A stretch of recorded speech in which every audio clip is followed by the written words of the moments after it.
Hi everyone, welcome back to another episode of the Career Gossip Podcast, episode 50. Sorry for the delay, but there was a lot going on. Um, Yeah, I've been on Friday. All of the grades for the semester had to be uh, put into the uh, platform. yeah, Do you think I was on time with that one? Do you think I was like appropriately prepared, or do you think I was sitting down the entire like Thursday evening and like pushing boxes? Like that was what I was doing, so I couldn't be recording an episode actually. yeah, no, that's fine. Um, and yeah, to let everyone know that next week's episode will be the final one of the year, and then Yeah. we will be taking a 2 week break, a 2 week break. And so we will let you all know when we will officially be back at some point on next week's episode. Um, but yeah, enough about that. Let's have a bit of a catch up. So, how's your week been? Yeah. Uh, it's been hold on. I'm gonna. Uh, I think it should. Why not? Why not? I hate you. Not you. I mean, like the fucking mic. Yeah, Um, I guess I should have pulled my what? Yeah, yeah, yeah. Can you hear me clearly? yeah. No, I think I changed this fucking speaker as well. Hold on.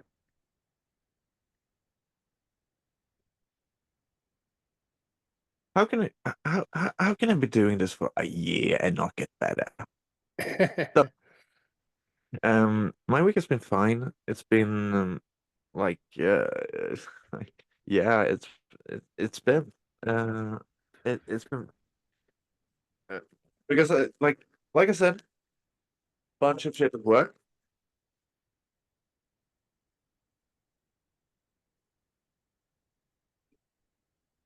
Somewhere beneath the final delta. Walk. What the fuck is going on? I thought, no, I don't want to. Ah,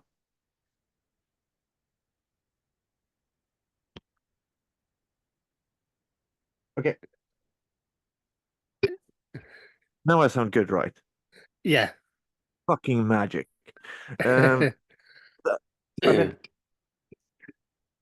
I've been doing like I said, I've been grading shit and like making sure that my students get their grades this year. Yeah. And as one could expect from me, I was fashionably late on that one because I never fucking learned my lesson, do I? But other than that, I haven't really been doing that much. I've been, and gave myself a fucking echo as well. Jesus Christ, I need to murder someone. But I've been, other than that, I've picked up drawing, and I posted some of those on Twitter. But I've been doing like a whole shit ton of drawings, like because I'm illustrating my book. Is the end point of it. I'm going to be illustrating my book, but like, yeah, not quite yet. But I've been doing like a bunch of weird little fucking drawings, so I'm going to be doing a comic actually, like a proper comic. And the working title for it is obscure.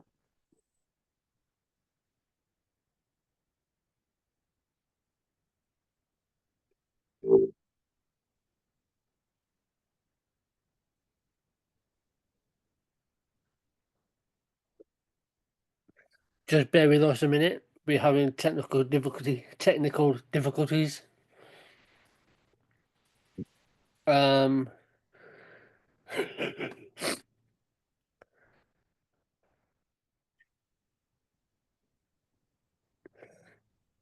Yeah, Max is Oh, yeah, anyway, you can hear me now, right? yeah, I We'll can be hear doing you. it Yeah, this way right now. Then I'm going to try to get that set up, but I'll be doing my version of the cash up before then. yeah, So I've been, I started to learn how to draw in the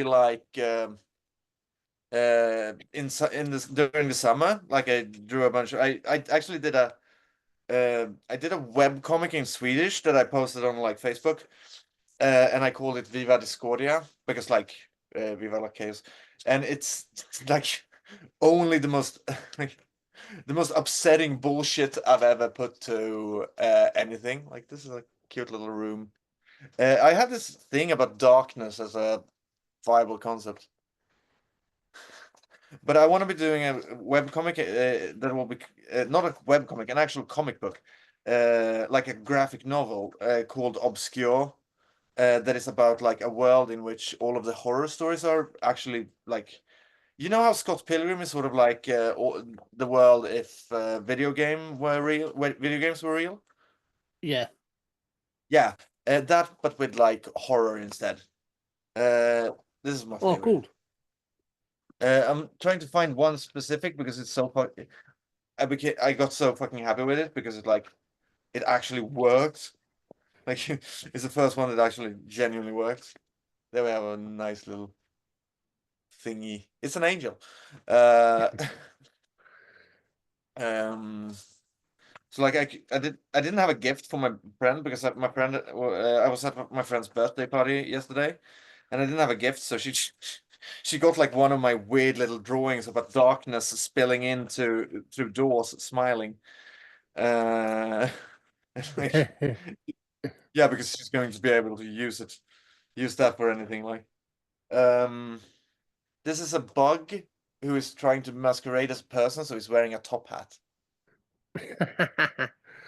and it says, "I am, I am a man. I'm wearing a top hat. Only men wear top hat, like man as in human. I'm a Yeah. human. Only men wear top hats. That's that." I don't know why I find that fucking great, but I do. Um, I want to find one that was actually really fucking cool because it made like because you know how darkness isn't an actual thing. Like darkness is actually the absence of light, the same way that heat is that cold isn't a thing because cold is just the absence of heat. Yeah. Because for it to be something, you need to add something. Like heat is a thing because heat isn't the natural state. It's something added. But I was thinking like, what if darkness was an actual like tangible thing, and how would that like look? And it's like this kind of weird shit.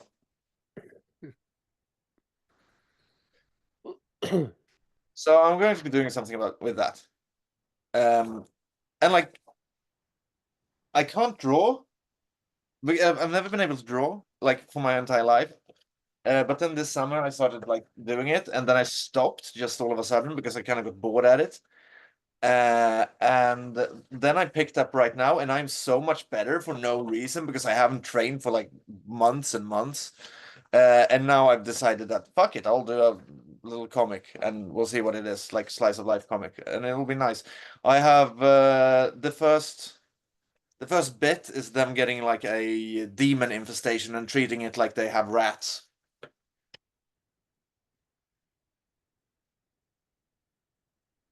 Because like that's the joke. That's the like. Yeah. And I know some person will be out there and like, oh, but demonic possessions are real, and like, no, I'm sorry, they're not. Like, you know. Yeah. And this will treat it as if it is. So in this world, you would be right, you fucking weirdos out there who look like angels and stuff. But yeah, beware of the darkness. They will turn the light off. And one of them were really cool because you can see there's a light on actually, and so the darkness is a compact actual thing.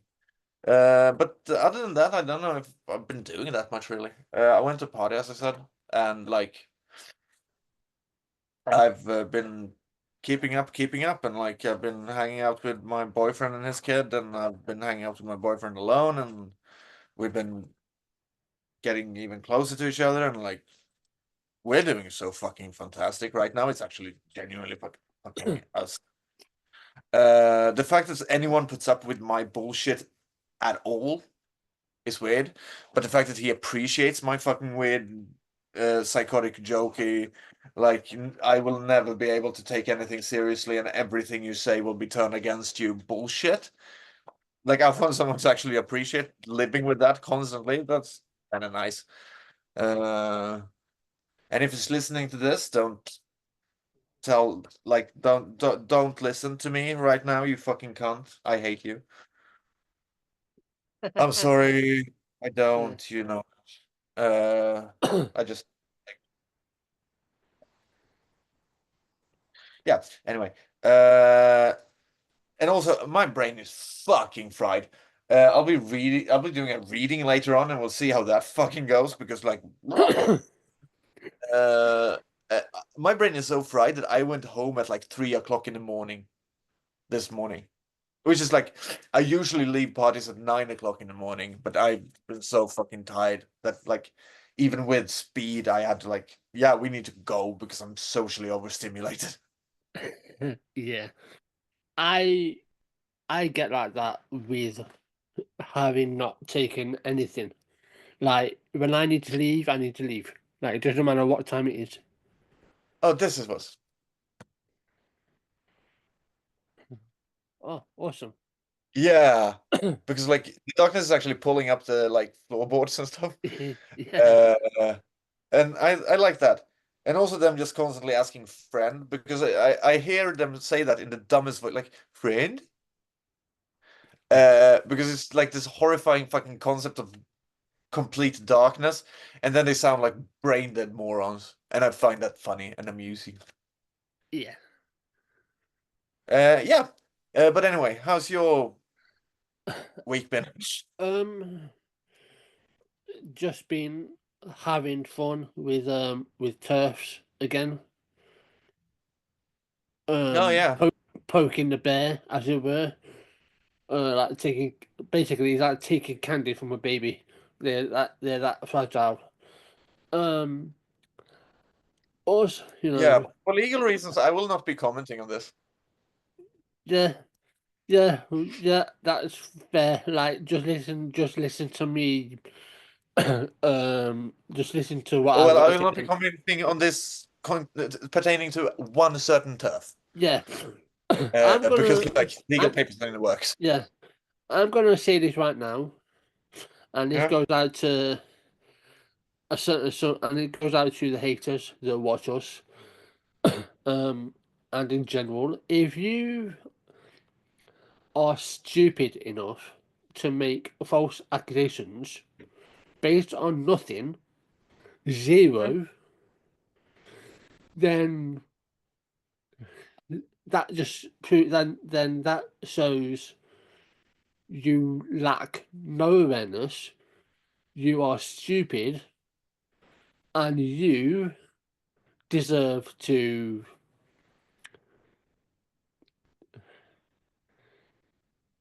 disappear. Yeah, like that's the And one. and you know because I've updated my profile on X to Yeah, within it I've included most misgendered, and I've been misgendered again twice in fact yeah, yeah. recently. Why not? Yeah, Like, go figure. Hated by turfs. Um, and so yeah, if you falsely accuse someone of being something that they're not, like, okay, you might not like Max's humor, you might not like her delivery. That's fine. all my opinion. That's fine. That's fine. Okay, fair enough. Yeah. But to falsely accuse her, and again, this is me speaking, not Max, because it's currently being dealt with, then you're a fucking moron. Yeah. That's all I have to say on it. Yeah, like I have to take that shit seriously as well. Well, yeah, And like of course. I'm going to be saying this like because right now we're at this weird place in the like goings on where we have reached a weird point where we are checking right now if this person is actually like how do I say this nicely? If I don't go through with this, it will be because I reached the conclusion that they were so fucking dumb that they actually didn't know what they were doing. So that's what I'm trying to figure out right now. Yeah. And like that's not a defense, but that's like if I want to go to fucking England and go to court or not, that kind of matters. And I'm trying to figure out how spiteful he was and how much of a fucking coward and how much of an idiot because I don't want to be picking on like the mentally challenged people. No, you don't. And, you know, And like the thing is still wrong. I'm not saying it's not, but like that's where I'm like me because like once we went through it, like he's legitimately fucking brain dead. yeah. Yeah. Well, I mean, that's the turf cult for you in a nutshell. Because, Yeah, but like some of them are like some of them are just spiteful and are actually like intelligent people, but they're hateful. And then we have people like fucking this person and like then Mary, who like I don't think they're hateful. I think they're just fucking dumb. oh, no, no, no, no, no. I would say it. They're hateful. They absolutely I are. They've been like cap- yeah. they've been captured for sure by this rhetoric. Oh yeah. Like yeah, they're hateful. Like what I mean like is they're actively contemptible and like lying people. Like Yeah, if they are like deceitful, lying little psychopaths, or if they are like just dumb and brainwashed. Like that's yeah, what I'm trying to figure out. yeah. Like I don't want to go litigate Heaven's Gate members. No. Um. But I would love to litigate the fucking cunts who did it. Who like made people drink the Kool-Aid. Um Well, so that. like Well, that's what that. I'm trying. No, Yeah. that's just a bit of an Well. update on me. And if you don't know what I'm talking about, it's on my Twitter page, and I will not be saying anything about it Yeah. for the Well. foreseeable future. Yeah. Well, that very same person who will remain nameless. Although it's pretty. Although if you do go looking, it's fairly obvious who they probably are. You might recognize them. I don't know. But if you do decide to do that for yourself, please don't include Max or I into this because it's currently being dealt with. But I will say this: Yeah, that very same person then falsely accused me yeah, of the very same thing, yeah. I saw that. Like it's and such. he's gone, and this person has gone very very quiet all of a sudden. I haven't heard anything Yeah, from them as of no, late. not noticed. Like, ooh, That's their mo. That's their mo. That's their mo. Motive operandi. They yeah, go on this massive splurge of regurgitating the same things that I've heard, God knows how many times, and then they all of a sudden disappear.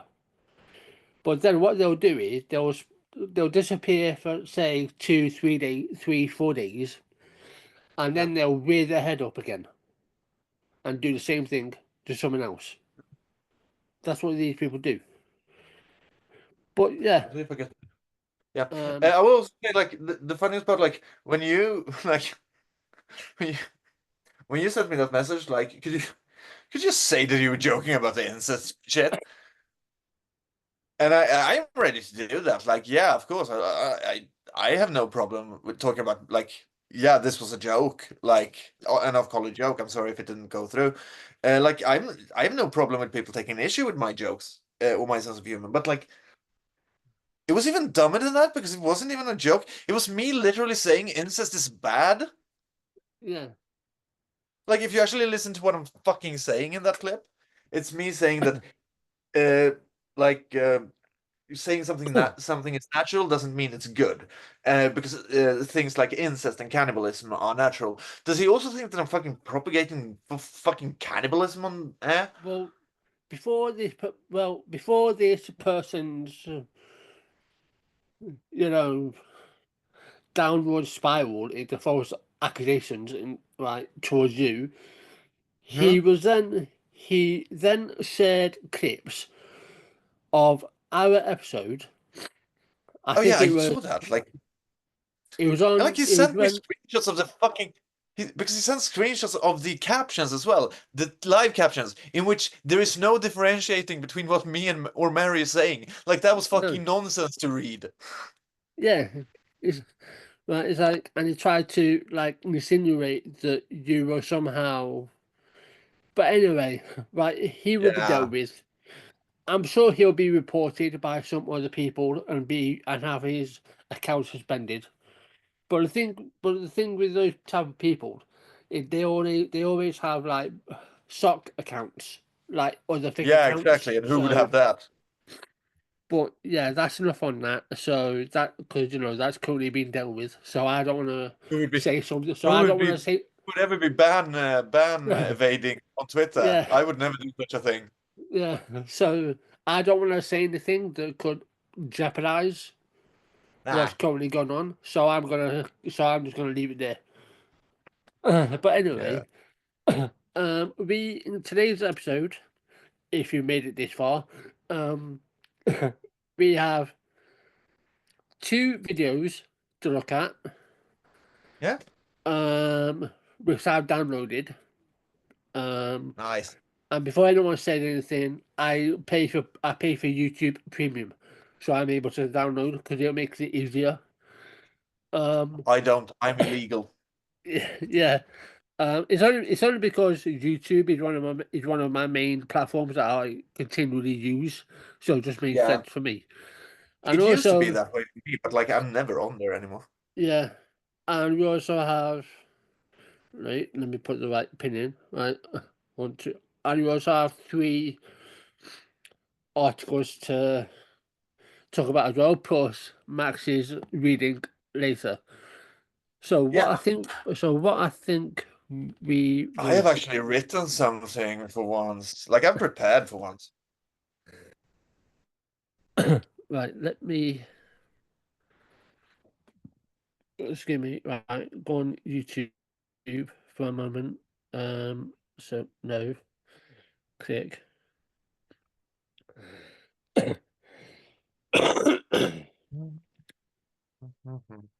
Right. So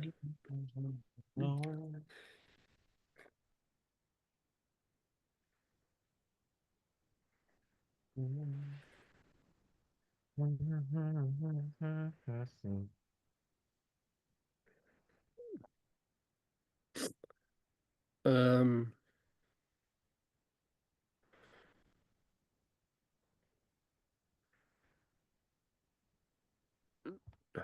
right, let Magic of me fucking tomorrow.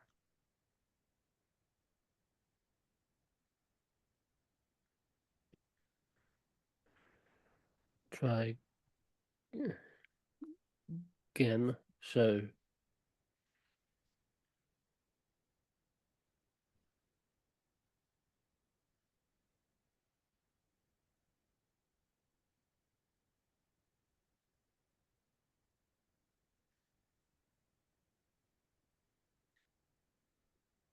So yeah, the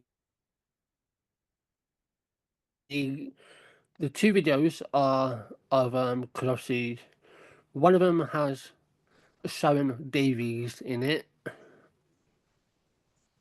Yeah. Which comes which first? I think we all watch first, and then when Yeah. it finally loads up. No, I asked for.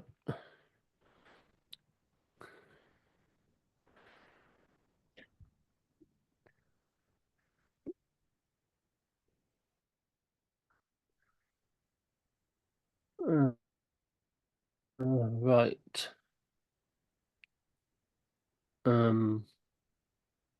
Do this and then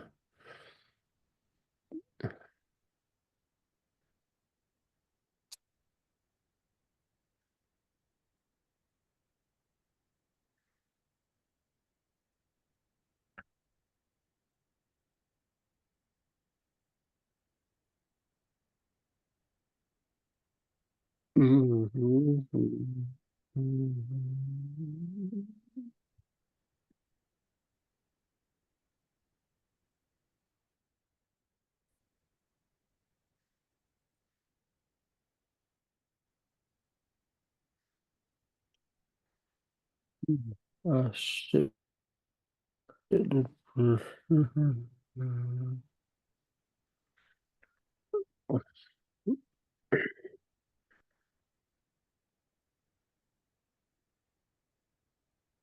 Wait. Um.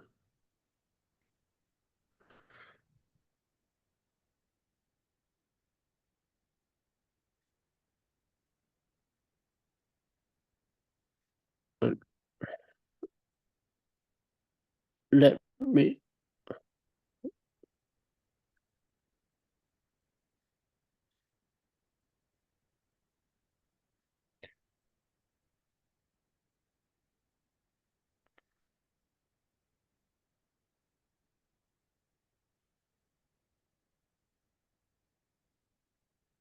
Right. Let me share.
Oh.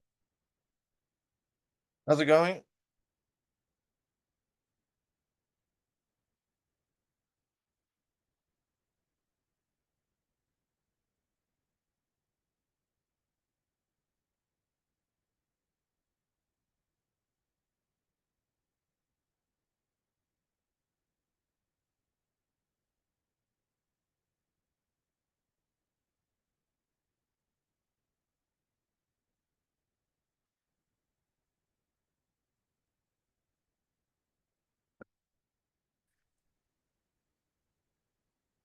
Right.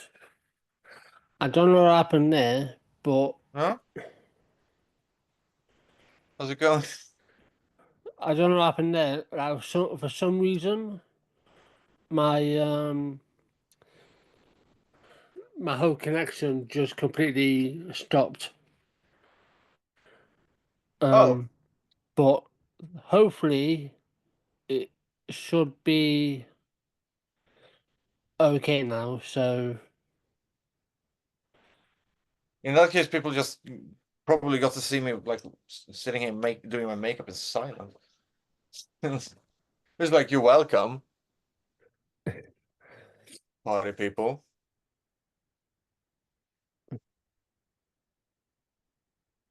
right, so it should work. Hmm?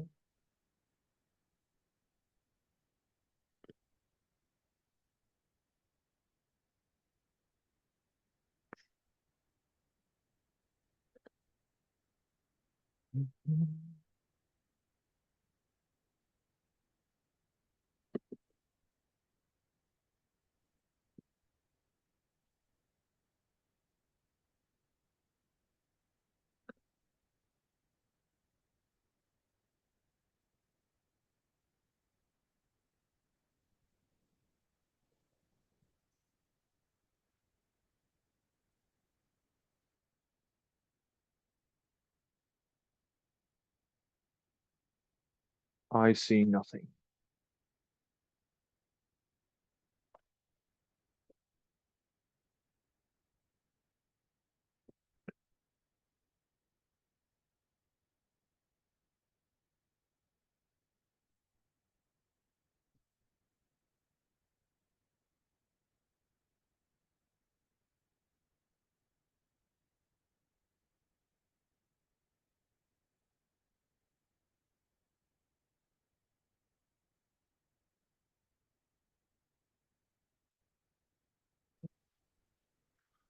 Yeah, I know. God's sake. This is getting exciting. I love the chaos.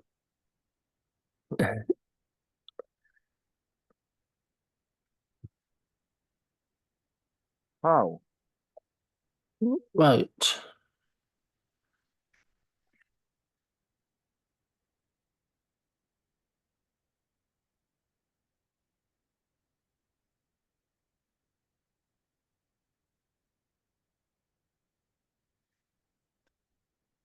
Do that.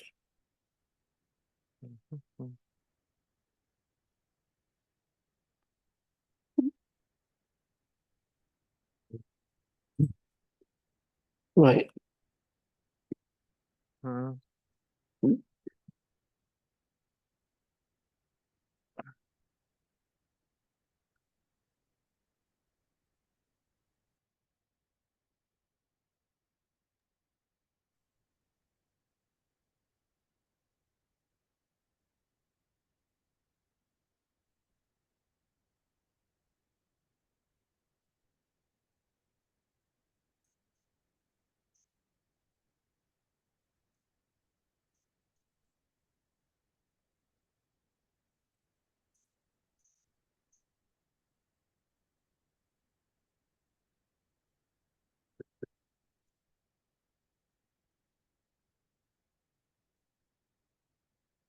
Sorry, if you said something, I haven't heard it because like I accidentally switched my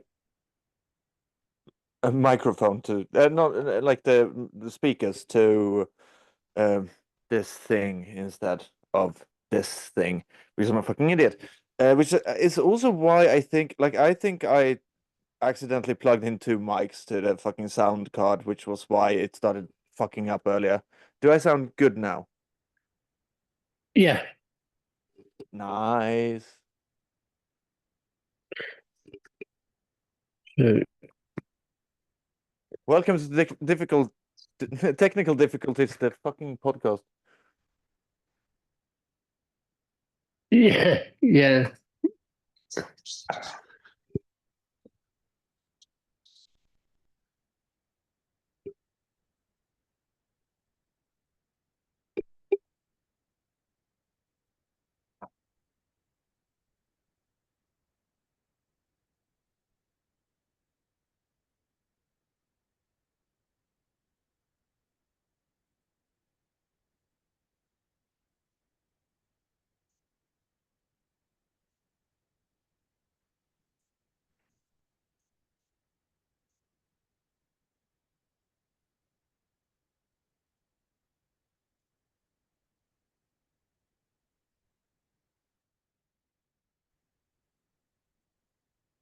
I'm not hearing if the video is playing. I'm not hearing.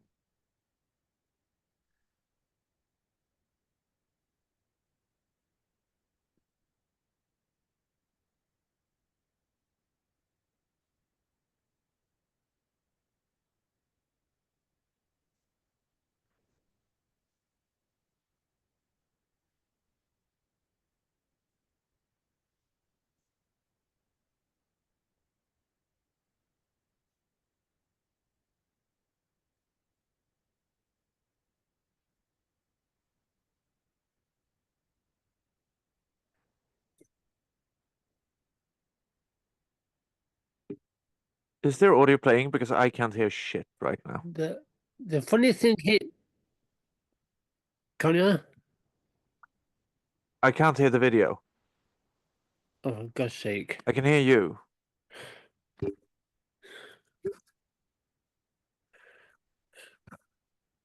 Right. Oh God. Uh. Fucking technical difficulties, man. Fucking. Uh.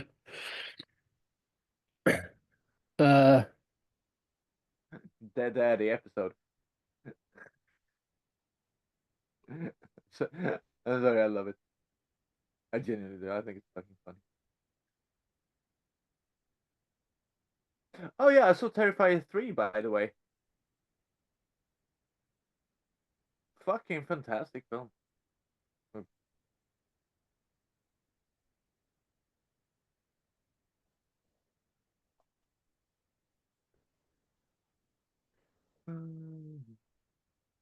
Still can't say shit.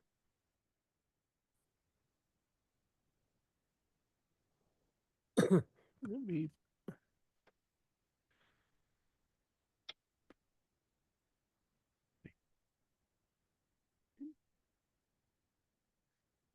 Could you hear that? No. Fucking technical difficulties. Basically, like, what I'm gonna do, I'm gonna stop the screen share because it's getting ridiculous. Basically, Barbara Banda is a female. She's not male. And Yeah. basically, they what they've done is they have basically transvestigated this female football player. Oh, nice. To make out that she is male when she's not. And even Remember transvestigators are the same people who like decided that Dylan Mulvaney was cis all of a sudden. Like, yeah, so like transvestigators are definitely to be trusted. Like, don't worry. They know what the fuck they're talking about. yeah, and so basically, in classic form, Simon Davies is right at the center of it, obviously. Even though, she retired when she was like, I think she was retired from swimming something like 15, 16 or something, 17. Yeah. So, yeah, the football players, and I think even the country itself, and I could be wrong, defended Barbara. So Yeah. then that, uh,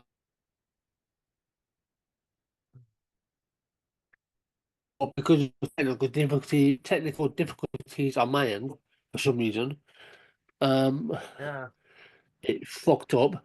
But basically, Graham Linehan is leaving the UK.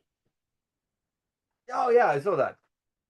I saw about that. I didn't see I didn't watch him talk because I refused to watch him speak again. I sat for 2 episodes watching that fucker speak. But like I'm not doing that again. But I saw that he's leaving. Yeah. Good job. Yeah, he is leaving the UK to go to Arizona. My condolences to Arizona. Yeah. Why Arizona? I don't know. I don't know why. Maybe it's because he wants to have the ability Fuck his to sister. carry a gun. I don't know. Yeah. But he's leaving the I UK, so. But unfortunately, yeah, it's not in a casket. So there's that. one day, Toren, one day, Yeah. and it would be a large Um. fucking casket as well. Like, imagine the Yeah. casket that will carry that fucker. He will fall. He will fall out of the fucking floor or whatever casket he's in. Bottom, I think it's called. Yeah. Yeah. It will be Anyway, like that. Like that we will. skit from. Have you seen I Think You Should Leave with Tim Robinson? Yeah. Yeah, it will be like that skit where he's just like having he has a TV show that just shows dead people falling out of caskets. I think naked as well. That'll be Graham Linen's funeral. I swear to God. Yeah. Anyway, Fucking fantasy creature. right, let's go on to. I'm only going to do, because of the technical difficulties, we're only going to cover 2 articles and then we'll get to Max's reading. Because, you know, I want to make sure that we get through this recording without any more interruptions because of my Yeah. stupid fucking Wi Fi. A Washington City Council cuts a It pizza. genuinely sounds like Sweden is the only place that has a fucking working, functional Wi-Fi connection. Yeah. So a Washington City Sorry. Council cuts a pizza program for LGBTQ plus youth after concerns about turning kids transgender. The Ellensburg community raised more funds than the city had previously allocated to rescue the program that provided pizza and a safe space for LGBTQ plus teens. Pepperoni made my kid trans. Yeah. Well, that's the thumbnail sorted then.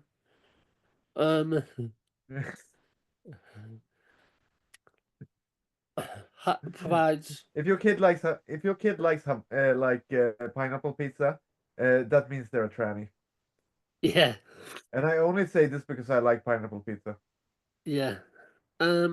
Which is why my pet peeve is people like making fun of people who like pineapple pizza. Oh, I'm sorry for having a complex fucking palate, you fucking cunt. Oh, I can Yeah. only eat sweet or savory at the same time. Stop being a fucking child. Yeah. Yeah. The Ellensburg City Council's December 2nd decision to remove $1,400 earmarked for the Pizza Cratch program comes as debates over LGBTQ plus rights and representation in public spaces escalate nationwide. The Pizza Cratch program, first explored in 2023, according to that year's annual report, meets weekly at Ellensburg High School and serves as a critical support system for LGBTQ plus youth and their allies, offering a pizza and a safe environment for connection. Funded through the City's Diversity, Equity and Inclusion Commission. The program averaged 27 attendees weekly in 2024, according to the Commission's most recent annual report. The DI Commission has described the program as central to its missions of fostering inclusivity and addressing the mental health needs of marginalised youth. Despite its success, Councilman Joshua Thompson led the charge to strip the program's funding, claiming without evidence that it could influence students to join the LGBTQ community or pursue transgender identities. Okay, I didn't know a pizza was so fucking volatile at changing one's gender. All over fucking It's the secret. pepperoni pizza. The secret ingredients to Yeah. the LGBT is like marinara sauce. Yeah. Councilwoman Sarah Beauchamp, the parent of a transgender child, strongly rebuked his remarks. We are not making them transgender. The program is what? We're making them pizza. You cannot you cannot spell correctly. Not turning them homosexual by having a place for them to gather and feel safe. Beauchamp said during the meeting, Central Washington ABC affiliates KNDO reports. Thompson proposed amendments to eliminate the $1,400 allocation or require parental consent for students to participate. It's a fucking pizza. For fuck's sake. Why do parents need to consent? We live in a. This is a gluten-free home. Yeah, You will not be eating gluten. like, for fuck's sake. If it sounds like if it sounds like I'm not taking this like news story series seriously, it's only because I'm not. Like, this is the dumbest shit I've ever heard. Yeah, all over a fucking pizza. Yeah. But Well, I would hope more than one. yeah, You get well, one pizza each. yeah.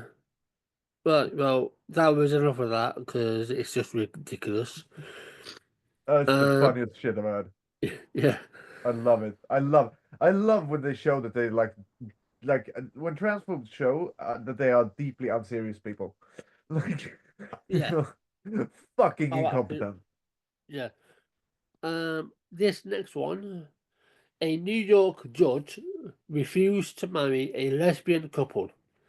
The community wants her to resign. Felicia Pitts Davies is being investigated by the State Commission of Judicial Conduct for refusing to marry a lesbian couple, despite marrying a straight couple moments before. Hmm. A city court judge in Syracuse, New York, is facing investigation and calls to resign after she refused to marry a lesbian couple. Felicia Davies is being blah blah blah for refusing to marry the two young women, Sharron and Nicola Davies, no relation, despite marrying a straight couple moments before. The women told local outlet CNY Central that the judge left the courtroom on November 16th when she saw the two of them were her next wedding. All of a sudden, she looked at us, she just twist her hair and walked away like she was disgusted or something. I noticed it and was like, what's going on? Then another judge came in, Sante said. City Court Judge Marianne Doherty, who is LGBTQ+, then officiated the couple's wedding. Pitts Davis allegedly told Doherty that she could not marry the couple as it went against her religious beliefs. Well, do you know what my answer to that is? Don't be a Wait, fucking... this is like this is a judge. Yeah, a judge, yeah. Oh yeah, I've been under the delusion that it was a priest. Like this was a religious thing. But, well, apparently I must have misheard. it went against her religious beliefs being a judge. Yeah. And my answer to that Yeah. is, don't be a fucking judge in the first place. No, exactly. Like if this, because like I was like for this whole story when I believed it was like this was a religious thing that happened. Like, as in like one of these, like, I refuse to marry a gay couple and I'm a Catholic priest or something. Like, then I would have actually been on the side because, like, yeah, like, of course they wouldn't. I am weird about that. I do not think that priests, unless they are like in Sweden, we have the Church of Sweden. You have the Church of England as well. I know. I only know that because of the fucking Eddie Izzard skit. Oh yeah. Bit about like Church of England, but yeah, and like in that case, yeah, they should be forced to marry gay people. But like when it comes to private religious institutions, I genuinely don't think so. So I was kind of on the judge's side until I realized it was a fucking judge and not a fucking priest. Like, no, of course, you don't get to say who you marry. You're a fucking judge. You're supposed to be impartial, you dumb moron. Yeah. I wasn't gonna do all three, but fuck it, let's do all three. So this is Yeah, let's do this all is three. the Fuck final this. one. A homophobe who creepily posted a video of a gay couple kissing gets blasted on the internet. Ah, Sometimes there are moments that serve as great reminders as queer people that things, however, thought are still progressing. For the better, even just a little. The stress from the current onslaught of anti-trans laws across the country and the looming fears of Trump's second term are a lot to carry, so you've got to take the little victories where you can get them. Today, that little victory is a homophobe getting non-stop dunked on for posting a video on the internet of a gay couple kissing. On December 7th, user at jmcgobbled69, okay, what? No. Gobblecock 69 here. And he wants me. Yeah, I'm really believing that was the yeah, right person. posted this video to X, the artist formerly known as Twitter. Okay, Is this pink news? no, this is the Advocate. The Advocate, stop trying to be funny. You're not funny. The artist formerly known as is such a run-out joke. Yeah. Get fucked. Um. And it would also still be the social media site formerly known as. You fucking idiot. Yeah. Yeah. Like, it's not an artist. Yeah. To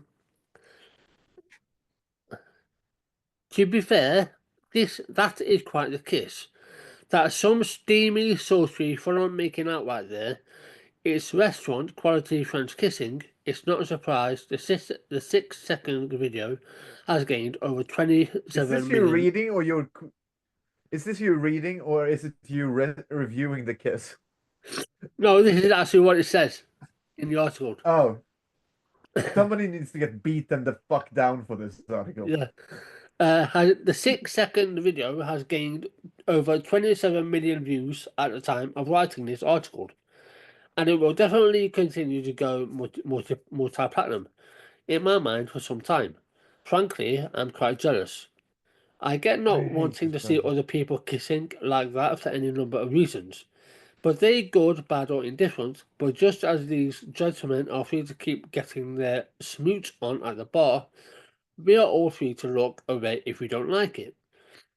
It's one thing to not want to see that level of PDA, but this user hasn't decided to take a blanket stance against couples getting handsy across the board. There are no straight couples getting similarly samed. I wonder why. No, it's just these two gentlemen, because they are two men making out in a real sign of progress. The internet tore this man to shreds. I'm not surprised. Basically, the moral of this article is this homophobe got basically torn to pieces. Yeah, which is really nice. That's nice, and I love to hear it. Like, you love to see it. You love to see bad things happen for bad people. You know my shtick. I don't try to make the world better for the good ones. I try to make it worse for the bad ones. But Yeah. I would like to also say, fuck whoever wrote this article. Who is it? Who wrote this cheeky little fucking article? Because they think they're so fucking funny. The article was written by Warren Ashley Smith. Yeah. Hey, you, whatever he said. You're not funny. Please stop trying to write tongue in cheek, you fucking cunt. Yeah. Did Yeah, because Go it didn't work. multi-platinum. Yeah, it Yeah. really didn't work. This is written. Oh. It's written in such a. It's written in the snarky fucking tone that I hate. Yeah. And also, like, yeah, it's good to see. I'm good. I was actually going to, like, the second you stopped reading, I was going to. The joke that I had planned was that article was so poorly written it made me a homophobe. But I decided against it in the last second. Yeah. Also, And I can't regret it now, but like, fuck. Yeah. Also, And now Nancy you're Mace. I'm saying this before you're going to be hearing my shit. Yeah. Yeah. Like this is a fucking ballsy move of me. If this is Yeah. snarkily written, oh my god, this is so fucking weirdly written as well. Yeah, nice. We'll be having loads of fun. Yeah. Also, Nancy Mace is still continuing her transphobic rhetoric. Who? Nancy Mace. She's a Oh yeah, she's yeah. she's that Republican who, for some unknown Yeah. reason, is being what America does best. Yeah. But yeah, that's Electing it on my cunts, end yeah. anyway. Do you know Yeah. what? Nancy Mace is really funny because her name also doubles as what I want to happen to her. Yeah. Yeah, absolutely. Okay, so a bit of backstory, because now I'm doing my shit. So Yeah. it's actually it might be a good thing that we had technical difficulties. Yeah. I don't know if you know. This is the final page. That wasn't 15. I mirror my image. That was not 15. So what I have here is 51 handwritten pages that I'm going to be reading through right now. I'm sorry to everyone, but I will be doing this. And now this is the first time you people actually get to hear me write something. I think, like, oh, see, like me write something. Like except like on Twitter, yeah, but it's so short form. You never Yeah. get to see me like do. Like I'm using language like my bitch in this one. So this is I just need to check. I did give it a title. I just need to check what it was. It was the true. So this is the true story of narrative fiction as told by its protagonist, the author, me, myself, and who they said I was. Yeah. I'll give you that one again before going through. The true story of narrative fiction as told by its protagonist, the author, me, myself, and who they said I was. No, and who they said was I. Fuck. Yeah, fuck that. I'll be editing this anyway, so I'll be editing me to say that right. Two seeming, and I'll be going on. Am I? Do you hear me clearly? Yeah. Nice. Oh, fuck. Two seemingly unrelated statements that I must provide for the narrative to make any sense. While I am in no way an avid reader of Stephen King, nor an especially big fan of his work, I do consider his magnum opus, The Dark Tower, the series, not the final book, but yes, also and in fact mainly the final book, to be the greatest achievement in all of narrative fiction, and in fact one of the highest achievements in all of fuck. I misread the first. I'll try that from the top. I'm sorry. Two seemingly unrelated statements that I must provide for the narrative to make sense. While I am in no way an avid reader of Stephen King, nor an especially big fan of his work, I do consider his magnum opus, The Dark Tower, the series, not the final book, but yes, also and in fact mainly the final book, to be the greatest achievement in the history of narrative art, and the most flawless and the very greatest work of, and the highest achievement in all of literature. And at the beginning of summer 2011, at the end of my 18th year of life, I killed my dad. A clarification, this is not a confession. But my memory is bad at telling time, choosing to eschew the standard and then chronological narrative structure of storytelling, the how did we get here record scratch moment of yes, that's me, focusing instead on the details of varying degrees of importance, making up each scene, each sequence of memory, writing a story that, while yes, is lacking in any chronologically coherent timeline of events, make up for it with a thematic resonance and slice of life depictions of mundanity elevated to profundity. I am, after all, a writer. An artist, to be less specific, and a transgressive one, to be more, working mainly through the form of writing, words, 100, 1,000, 1,000,000 and more words, telling the fiction of my truth, or doing his best to do so, at least, trying, at times failing, never giving up, always trying to express the right words to tell the story, this story, my story. The fiction I tell to show you the truthful me of the real. And make no mistake, it is a work of fiction, for as true as it may be, no matter how much of the real it has on its pages, fiction is all anyone can ever give you about themselves or about anyone else. We are a species of storytellers. As such, we are a species of fucking liars. But the best of the liars tell no lies but the true lies. And fiction, no matter how constructed, is the lie telling said truth to its audience. I am pretentiousness, performance art bound to flesh. And I am a liar, but I am, and this is the main thing making me better at the telling of my truthful lies than most liars, aware.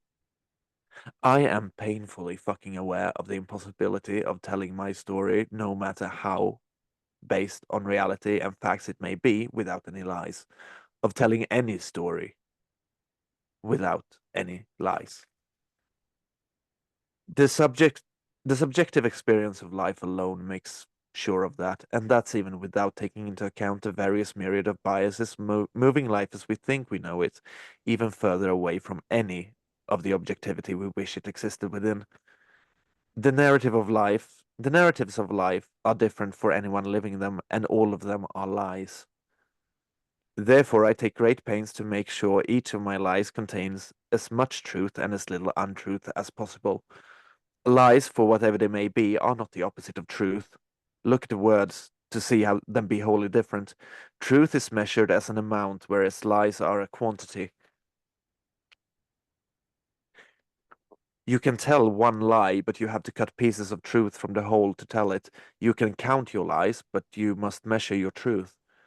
And all the while the fiction is being written. This is my story, this is my narrative, as told by its author, the protagonist, me. This text is the work of fiction, and any similarities to reality are entirely intended. I am my mother's daughter, but I began my story in the body of my father's son, and I have yet to find the lie telling this specific piece of truth in a way that doesn't kill me. And truth be told, I can't say for certain that I ever will. But I must tell it, I must find a way to unify it with the narrative. The story of Max Eris Margot. As told by Max Eris Margot, the writer, the artist, the protagonist, the actor playing herself being played by herself, the subject of the day, for so loved God the world that she gave her one begotten self to be. Question, what the fuck am I on about? A deflection. Truth is, I can't tell you, not yet. Not for the sake of some third act plot twist, some reveal that changes everything and ties up all the loose ends. I don't know is all I can give you for certain. Other than that, vague guesses what I want this to be. But that's not the same, is it? I know I must write this, I know I must tell this story, but I have yet to find how. So for now, let's say I'm talking about the narrative, and we can take it from there.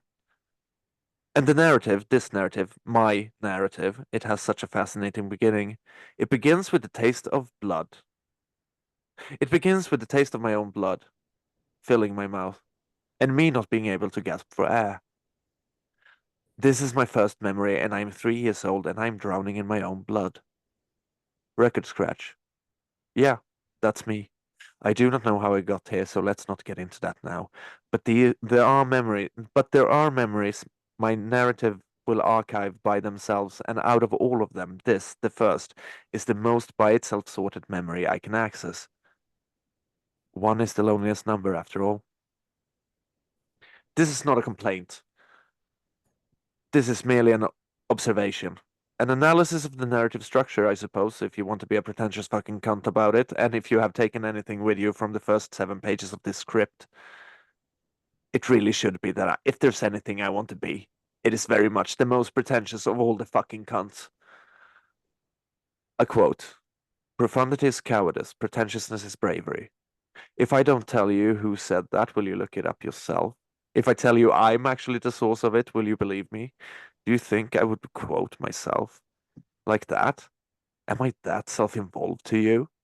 If the answer is no, then you don't understand the narrative we're analyzing today, but that's okay. After all, I barely understand it myself. Not yet, but I will. By the time we reach the end, I must trust the process. My boyfriend, he tells me this, and I know he is right because he's never wrong. That is a part of our narrative, a fact of our story as told by us. He tells me I will get there. He tells me if I could articulate the end point when I wrote the beginning, I would have no reason to start writing. I am going somewhere with this. I need to go there, but I only need to go there because I can't already be there. A sort of, if you lived here, you'd be home by now for character development. Arriving shortly at a final destination, any trauma still unprocessed must be taken with you when you exit the plane. There is a madness to this method. As in madness is the method, and what happens is I fall out of a minivan, a blue Mitsubishi with the sliding door to get to the back seat and the row of seats that you could swap between facing the front and facing the back. And if you were facing the front, you didn't have to wear a car seat. And I landed on my back. And the tip of my tongue goes the way of the French royals in the makeshift guillotine of my teeth. As my jaw snaps shut from the back hitting the ground, and blood start filling my mouth, and I know this is my first memory, the earliest moment of me I can access, the opening of the biopic I pretend is alive, the beginning of it all, my thematic genesis. I know this because this is the only memory, the only one of all of my memories, in which I am not my mother's daughter, but my father's son. This is the narrative. This is the story. My story. This story. No, this is the story. This story. My story. As I tell it. And this is the bit where I go quiet, turn silent, and as I stare into the camera, it becomes clear that this is where I need to go. But I can't follow, or I refuse to follow, or both, or neither, because how the fuck could I, and why the fuck would I? I had figured it out. I was never going to touch this. I would forever refuse this slice of truth because it's a slice of my life I can't do anything with. Because it shouldn't be. I didn't want this. I don't want this.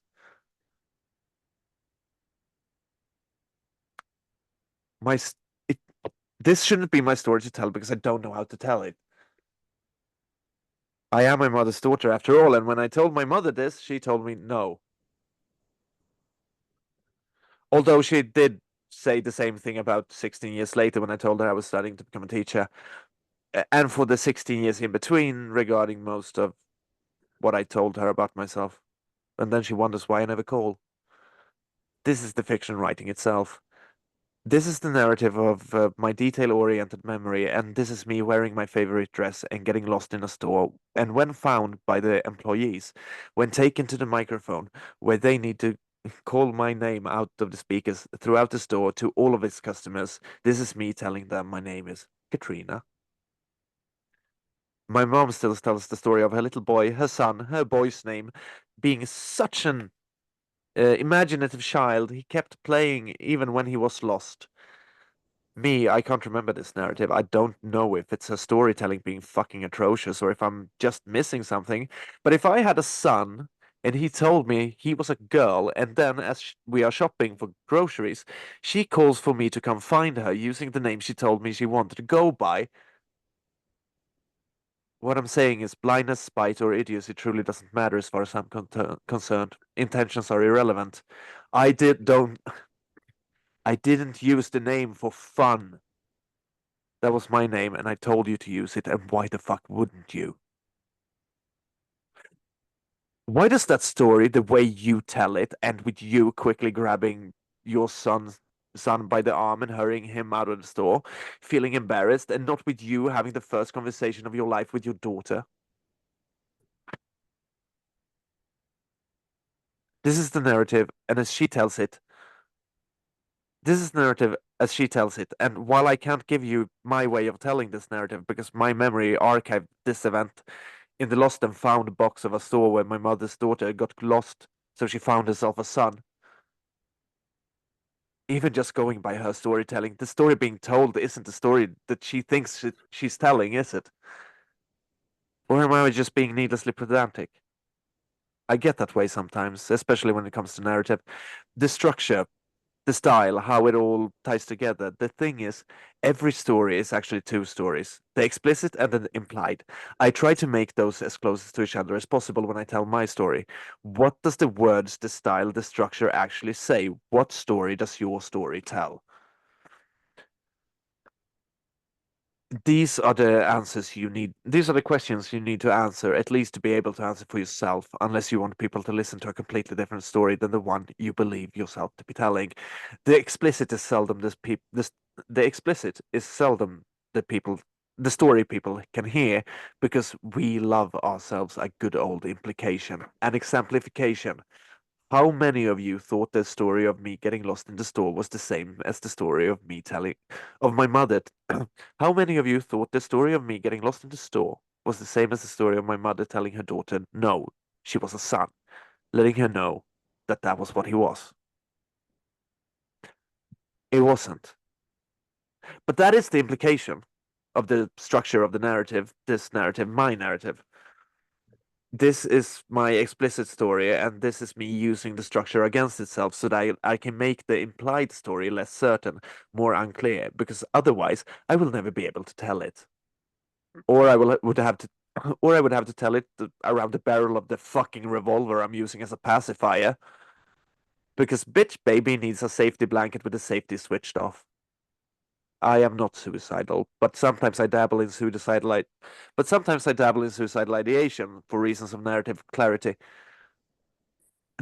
This suicide is a work of fiction. Any resemblance to reality is as of yet unintended. Future intentions may be added retroactively. Listen, I am not self-destructive. I'm not a self-destructive person, but my self-construction will sometimes come across as destructive.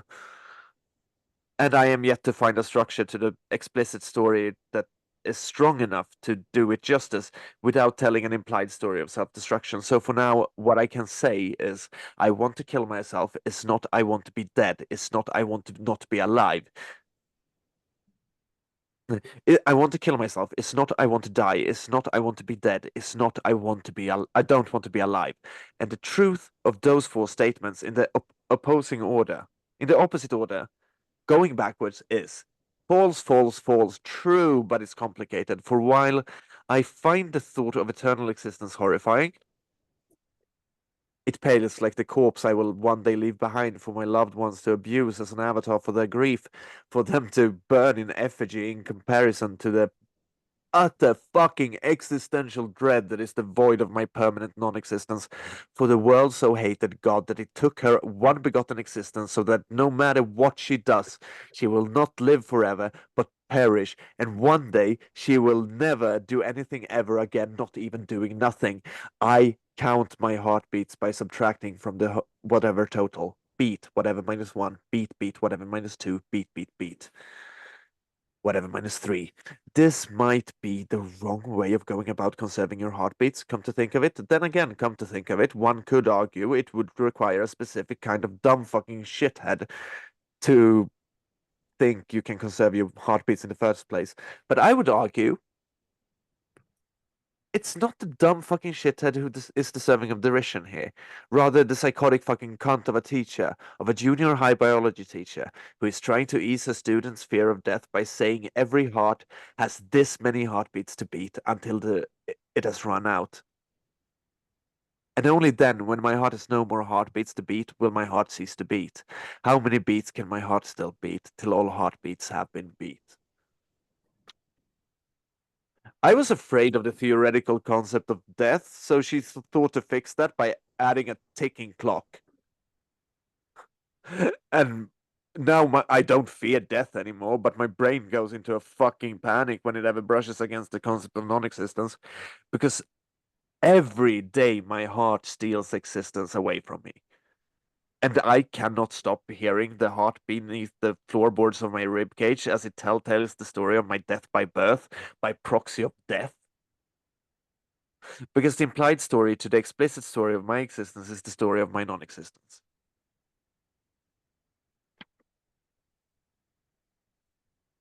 My boyfriend, his child, takes great issue with the fairy tale endings because it doesn't scan as true to her that one lives happy until the end of one's days.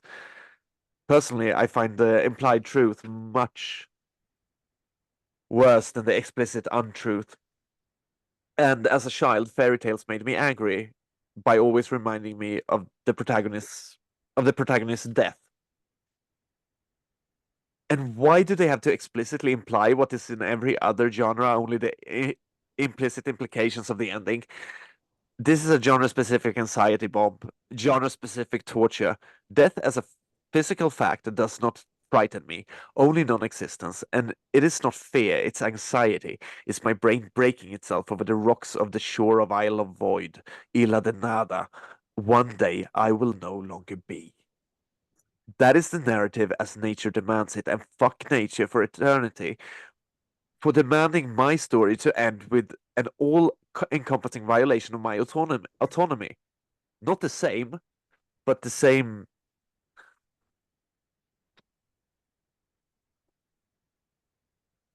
Sorry. But the same disregard for my free will as the violation of me being made to exist in the first place, as if bookending my story with the existential rape of my soul is defensible as long as it's for the sake of narrative cohesion.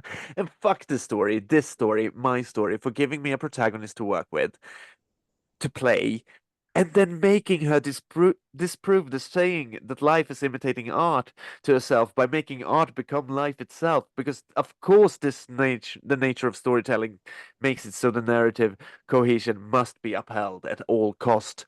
Profundity is avarice, pretentiousness is savory. This is the story losing focus and breaking down. And I want to kill myself to reclaim the autonomy by the autonomy. Yeah, to kill myself to reclaim the autonomy violated when birth raped my soul into existence. Two things are true of everyone, birth and death. There is also the violation of consent inherent in both. In a sense, the only way to be free is suicide. Is this getting uncomfortable yet? This is the story, this story, my story. And it's the story of a mother's daughter refusing to acknowledge herself to the point where she has to say that birth is rape and suicide is the only way to live, only way to end life, to not violate you in death. And of a father's son who killed his father to get to the punchline. And they are my most hateable characters, and they don't deserve the happy ending I will write for them. But so loved God herself that she saw herself in herself, and she saw that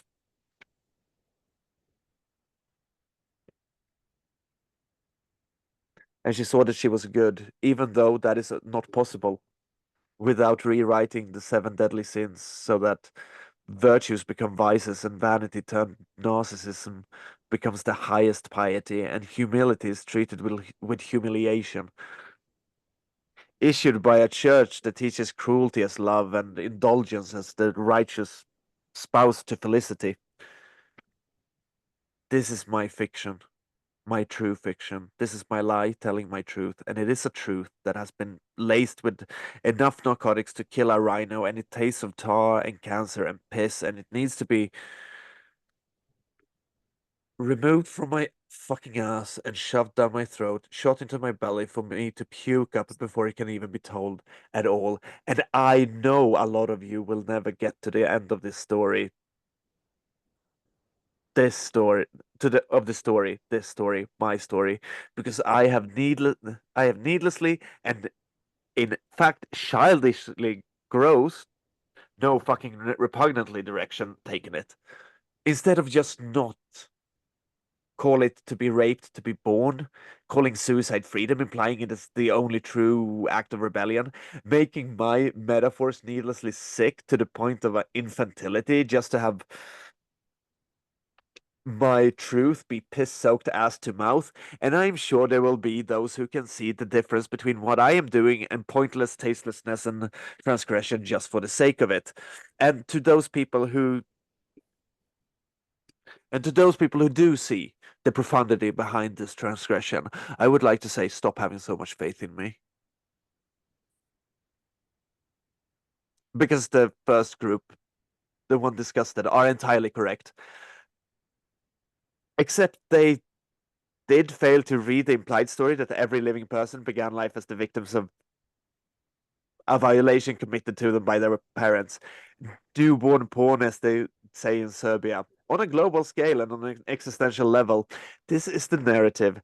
And today, this was the mood I was in. So this was what followed some of my most vulnerable passages ever written. I am a bad person, and this is the truth. This truth, my truth. A reminder, this is not a confession. The father of my father's son died 13 years ago, and some change, in the summer of 2011. I have yet to visit his grave for many reasons. My favorite one being, I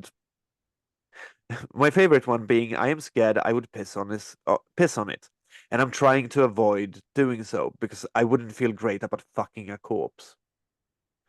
This is the story, this story, my story, and this is art and life being so interlocked, you can't remove one without ruining the other. And that is my favorite joke, not only of my own, but of every joke I've ever experienced. But truth is also that I want to visit his grave, that I won't visit his grave until he agrees to walk me down the aisle on my wedding day. And yes, this is the level of fucking pettiness I'm working with. But then I feel it's justified because his own level of pettiness was that when I was 14 years old and told him, you can drink yourself to death, but you can't make me watch, was to set the pieces in motion to have me be the one to kill him. A retraction. This is, in fact, an even funnier joke, I will admit. And I am a bad person, not because of my jokes, but because I know exactly when I cross what boundary without hurt, when I can cross which boundary without hurting anyone's feeling. I know when to stop to make you feel I will cross the line, but then stop before actually doing so, going too far. That's the thrill of shock humor to me. That's the inherent value. But I naturally also know how to really make it hurt. I know which insecurities to hit on to hurt you. And I will, no problem, if I think you've earned it. I will use anything I can, even your trauma, and I will tell you to kill yourself. And if I do, that means I genuinely think you should. And I'm saying this makes me a bad person because I genuinely believe it does. I don't believe it's ever a good thing to tell someone they should kill themselves. This is not some woe is me crybaby bitch fest. It's simply holding myself to the same ethical standards as I hold everyone else and not behaving like a hypocritical fucking coward. I am accountable for me. I am only accountable to me. As such, I need to be the one holding myself accountable if and when I do bad shit. And I do bad shit because my goal isn't, and it never has been, to make the world a better place for the good people, but to make it worse for those who are worse than I am. But to do that, I need to hold myself accountable. And when I say I am a bad person, you are not allowed to tell me I am not because it makes you uncomfortable, or to ease what imagined discomfort you pretend I must be feeling. An unexpected inquisition. Do you get it yet? Can you tell where I'm going with this? Have you figured it out yet? It's okay if you haven't. I promise it will. It will finally cross. It will when we finally cross the line. No.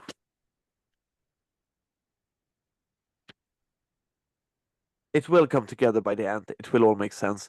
You might not like where it ends, but it will be the correct ending, the true ending. And by the time we get there, I promise you, it will seem like I had this planned out all along. Like this whole structure, this is nothing but style over substance, and not actually a way for me to tell the only story of my narrative that I have never been able to tell. But it was all just a stylistic literary device. Um, for me to connect unrelated events to the connect the dot print out of thematic resonance. But I assure you that is simply because I think in spirals and everything gets this shape. And when that ending, and when the ending of any story comes, there is nowhere else to go, and that gives an illusion of never having any other place to go when the story starts. That is the ultimate lie of storytelling, the ordering of the narratives details into a strict timeline. The ordering of the narratives details into strict timelines of events, and saying these are important for the story being told. But is that true? Is it truly relevant at all that my teacher told me my heart had whatever number of heartbeats to beat? Does that have anything to do with the story? The answer is yes, but only because I say so. Because I decided it was, and that's only because my mind went there. Because in a narrative everything serves a greater purpose.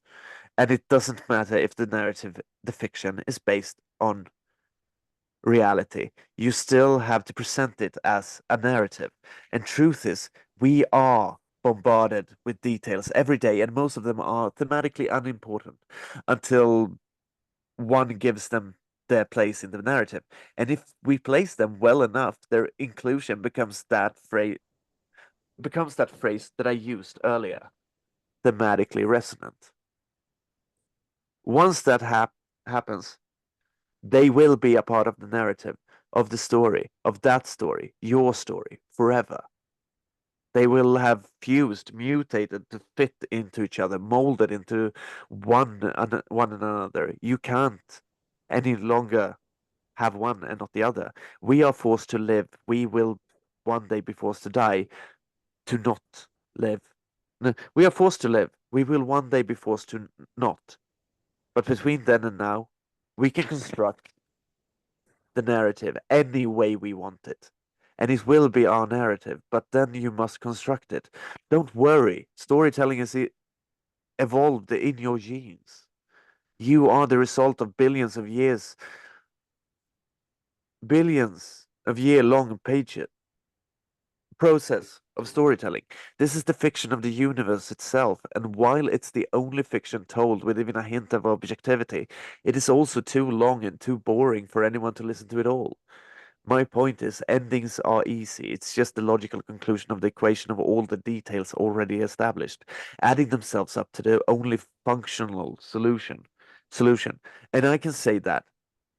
And I can say that is an equation I have never failed. And I do not see how it is possible to fail at all. I know it is, but knowing what and understanding how are two different areas of knowledge and understanding, and they are not to be confused. I have never written a bad ending, but beginnings are given up on before the first sentence has even realized.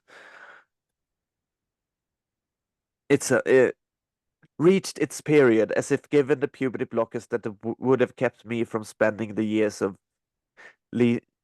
leading up to my voice cracking out of androgyny in a constant state of panic. The ones I didn't get because I didn't even know what they were. Nobody told me I could stop myself from becoming a man by staying a boy until I could grow up a woman. Like the other girls, the normal girls, the real girls. The ones I now say to be cis, but even if my vocabulary has changed, there are parts of me that have just been given a synonym to the phrase not wrong. Because isn't that what it is?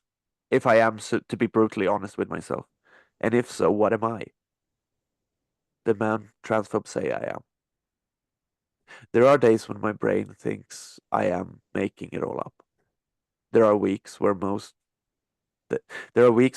days make me forget I am no longer my father's son, even though I have known myself as my mother's daughter since the second earliest memory I can access. Then again, in the very same memory, she tells me no. And what if she's right? I wish she was. I never wanted this. But this, for as much as I wish it wasn't, is this story, my story. And it is mine to tell. But I had already decided I was never going to tell it. Because there's nothing I can do. I cannot make anything out of this. All I have is the mark burnt into my flesh, the branding iron of my chromosomes, and the X and Y is all it takes for you to spell the word that best describes me. Wrong.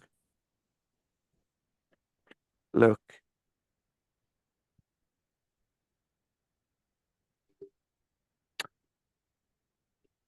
And there goes the cry. So there's nothing wrong with being trans. Mainly coming from trans allies trying to reach the allyship quota for the day so they can feel good about themselves next time they tacitly endorse the genocide of trans people by turning the continued existence of us into a fucking debate topic to be intellectually debunked in the free marketplace of ideas and yell at trannies for telling the genociders to kill themselves instead. And fine, there's nothing wrong with being trans. Let's swap then, you fucking coward. You get my transness and I get to not cry over stubble. If it's not wrong, I don't know what it is, because it sure as shit isn't right. I aim for perfection. That is all I want to be. Perfect. As in, I want to be a fully unified person, a consistent depiction of myself from idea to fruition, a fully formed and detailed portrait of the artist as a being of pure creativity, as in, I am me because I made me to be me, and where did all you zombies come from? I do not do well with limitations, and I cannot accept any violation of my own autonomy, even when it's myself doing the violating. I have to constantly heal myself from the life that traumatized me, because having traumatic events triggering me into panic attacks is limiting to how I live my life, and I fucking refuse. I must never avoid doing anything I want to because I can't. The result is, regardless of my weirdness, I am incredibly well adjusted, and I shouldn't be. The amount of baggage I have managed to accumulate over the years is fucking staggering. But here's how I know my self-construction only appears destructive from the outside. Looking in, my psychiatrist trusts me to know better than her. And she has resorted to being just the fly on the wall I need in order to speak. I know myself, and I have spent all of my life getting to know me as who I am and to have myself in clear sight as who I want to be. And I am a weird person. This is a neutral statement. It's a judgment call made on grounds of reality seeming to favor that as an explanation. Because every time anyone has thought I am weird, I have had the same thought about them.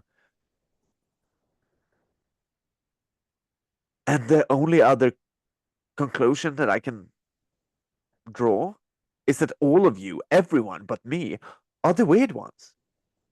Living in a world inhabited by liars, telling half-truths, expecting you to know from intuition which half is intended is invented out of thin air, and where the words being spoken are almost the intended ones, but nobody speaks in specifics, and it's up to the listener to draw their own conclusion. So they apply the same logic to me and will correct me when I say I hate a film to say that I dislike it. But no, fuckface, I wasn't being hyperbolic. I was being specific. And fuck you for turning my emotional reaction down for your own comfort, because you dislike me. You believe hatred to be such a strong emotion, it must be reserved for what you deem important. And fuck you forever for deeming art unimportant. You useless fucking cunt. I speak clearly and with intent. I say what I mean and I mean what I say. I pick my words carefully because this is actually important to me. Words are all I have, and the way some of you use them as if they are nothing is honestly fucking disgusting. It's offensive to me. Not to mention how you seem to think it's okay to rewrite another's words for your comfort. Fuck your comfort. Your comfort is not the story I'm telling. And the story I'm telling is the story. This story, my story. Fact is, the story I'm telling is many things, but it has never been one of comfort. It's a story beginning with a child biting off the tip of their tongue, drowning in her own blood. Then it cuts to her telling her mother who she is, and her mother tells her daughter she is wrong. And it's the story of an absolute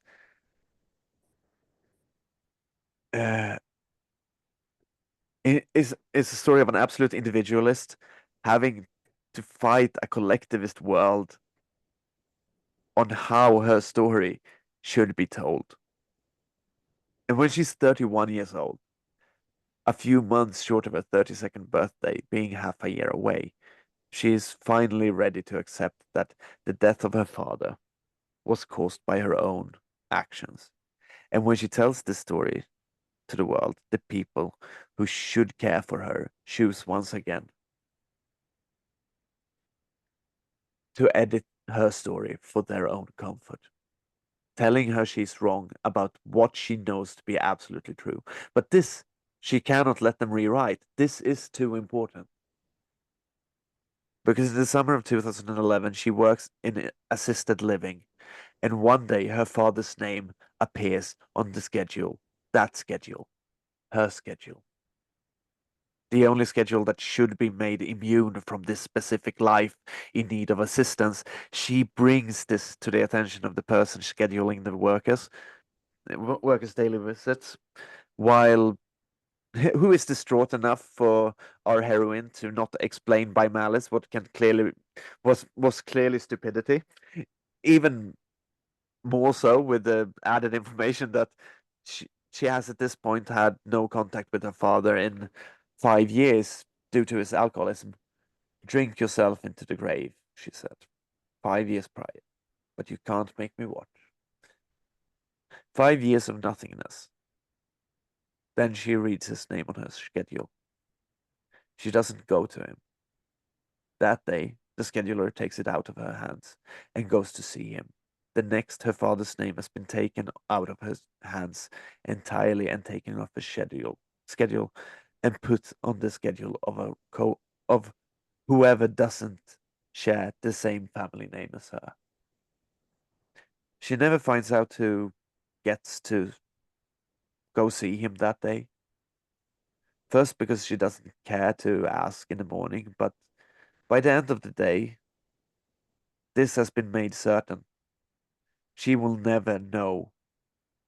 She makes this certain by way of an oath written, an oath she forces every person she works with, above or below, to take. An oath sworn in the blood of her as of that day, deceased father. Because if she ever finds out, she will kill them. She knows this. She knows this for certain. And 13 years later, I still know that if I ever find out who it was, I will end their fucking life. Because on that day, it was them who made sure my father had because on that day, it was them who made sure my father had reached the end of his. All because they didn't do their fucking job. My father never had the chance to get to know the daughter he had mistaken for a son. He will never know my name is Max. And on that day, aside from my father's, every name on my schedule was the same as the day before. He died because of the person going to him, not following the same protocol, the same procedure that had saved the lives of that I had saved the. He died by the person going to see him not following the same procedure, the same protocol. I had saved the lives of others by following. I know for a fact that I would have saved them. But I refused, and because of my actions, he died. I caused my father's death. A father who never got to meet his daughter, who will never see who I became. A father who would have walked me down the aisle in a heartbeat if I hadn't caused his heart to beat its last heartbeat that his heart would ever beat. This is the truth, informing the fiction I must keep telling to make it serve a purpose. And I wish it wasn't my story to tell, but I have told it for long enough now that no one tells it better than I do.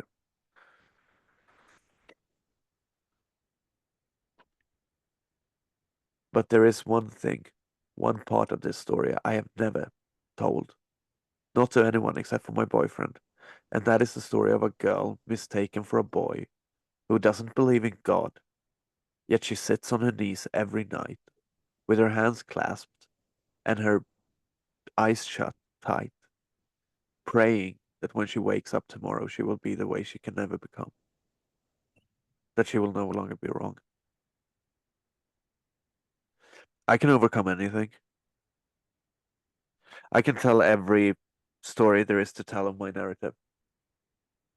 And I can and will make you laugh at a life lived in absurdity. Because not only will I tell my story, I will end each and every battle and war fought the winner. Because I will reach every treasure and I will get every happy ending. Because I will take the worst events of a life full of bad events and I will turn it into the funniest fucking comedy you've ever seen. Because in the narrative of me, I am immortal and nothing can harm me. But then I must tell it, and this story, my story, the story of the girl, of the praying girl, I can never tell it because it will never because it will never have an ending. Not as long as she's still praying, and if you listen closely, you can still hear those words whispered by the woman who was told she knew how. And if you listen closely, you can still hear the words whispered by the woman who was told she was wrong, so she never knew how to become right. This story isn't a story. This is the still image taken from the only story I will never get to tell because it was stolen from me. The story of my girlhood. I recite it every night, but I will never tell it in full. But it starts with these words as I lay me down for sleep. And then it stops because there are some wrongs you can never make right. I would know I am one myself. And that is the whole story. This story. This whole story. My whole story. The story of Max Harris Margot. Just remember,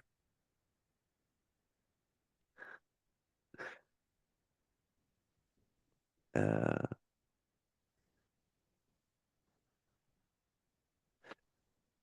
just remember as we roll the credits that this has not been a confession. And this truth was a work of fiction. And any resemblance or similarities to reality are breaking my fucking heart.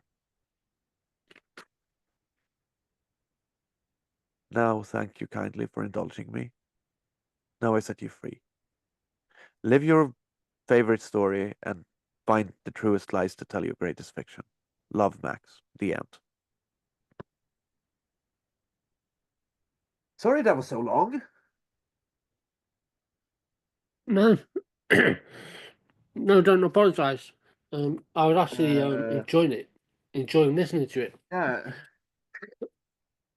I have a way with words. Yeah, Yeah. I desperately need to go for a smoke now. yeah. Well, I Because think it's hard. The part about my dad is kind of hard to read without starting to like tear up. And the ending yeah, about the praying girl, like yeah, that's understandable. I think that's a good time to end it because we've been on for a while now. So yeah, that I would think be it. that I have no idea how long that took to read, but I will edit it together to be like without the stumbles and like do a proper thing. But like, Yeah, Jesus fucking Christ, this must have been a long one. yeah. Oh my God. Again, But yeah, it was. yeah. Yeah. Again, sorry for the technical difficulties. That won't happen again going forward.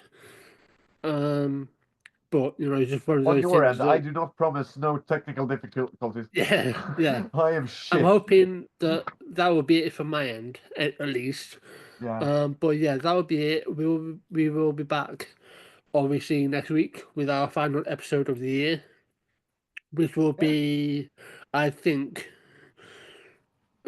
another movie review, The Predestination. Oh yeah. Um, Oh, that will be a fun one. and obviously that like our Happy Christmas, and then end on a movie review. So that'll be next week. Between now and Yeah. then, me and Max will discuss when we will return, Yeah. and what date, and we will let you know. But apart from that, that will be it. Thank you for listening. I'll put, as always, our links down below. My links to Twitter, Blue Sky, and all of that. Um, and so yeah, we'll I think you have me eventually. on Blue Sky. Yeah, I have a Blue Sky account. Yeah. Um, Yeah, I think you. I think I have added you on Blue Sky because I forgot to tell you what my account was. But like, I yeah, think you it's like can content bread. well, you can tell me after. I'm also thinking of Yeah. making a Blue Sky account for the podcast account as well. Oh yeah. But I will sort that out. But that'll be it. Hope you stay safe. Yeah. And you know what I'm about to say anyway. So if you do anything narcotics, make sure you stay safe.